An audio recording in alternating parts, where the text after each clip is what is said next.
മാധവേട്ടാ, ഞങ്ങള് കാല് പിടിച്ച് പറഞ്ഞിട്ടും ഹരിത അനുസരിച്ചില്ല. ചന്ദ്രികമ്മയെ പൂട്ടിയിട്ടിരിക്കുക.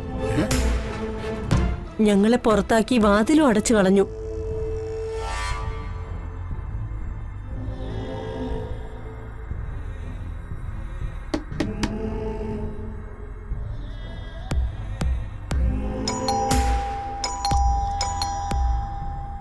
ചന്ദ്രു, ചന്ദ്രു, ചന്ദ്രു, ചന്ദ്രു. അമ്മേ, ആരെ വിളിച്ചു കൂന്നേ? ആരായാലും അകത്തേക്ക് പ്രവേശനമില്ല. പൊക്കോ. വാതില് തുറക്കാനാ പറഞ്ഞത്. ഞാൻ മാധവനാ. ഇല്ലെന്ന് പറഞ്ഞില്ലേ?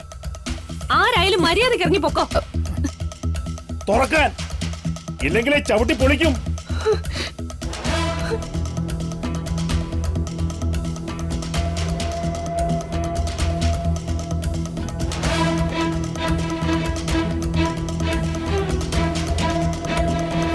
തുറക്കാൻ.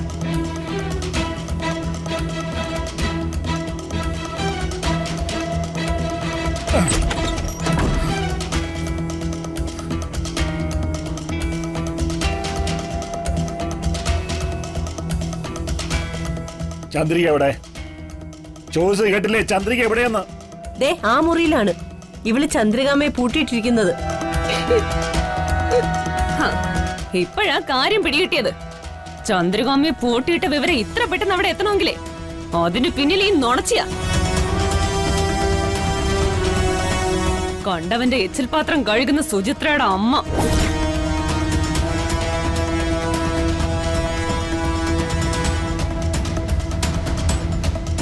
എപ്പോഴും കണ്ടവന്റെ എച്ചിലുമായി മല്ലിടുന്ന നിനക്കൊക്കെ എച്ചിത്തനല്ലേ കാണിക്കാൻ പറ്റൂ? നിന്റെ നാറിയ സ്വഭാവം എന്റെ അടുത്ത് എടുത്താലുണ്ടല്ലോ നിന്നെ ഞാൻ.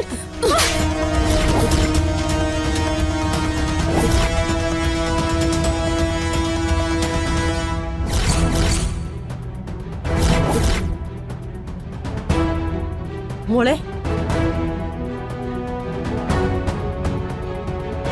എന്തായാലും എച്ചിൽ പാത്രം കഴുകുന്നവളെന്ന സർട്ടിഫിക്കറ്റ് കിട്ടിയില്ലേ അമ്മേ?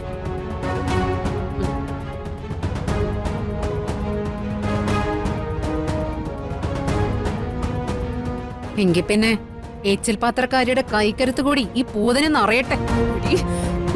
നിർത്ത്.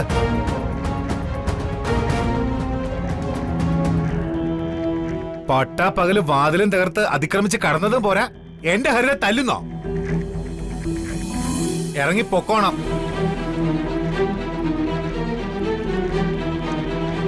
ഇല്ലെങ്കിൽ ചേട്ടനെയൊന്നും ഞാൻ നോക്കുകയല്ല, അടിച്ച് കരണം പോക്കി ഞാൻ. എടാ,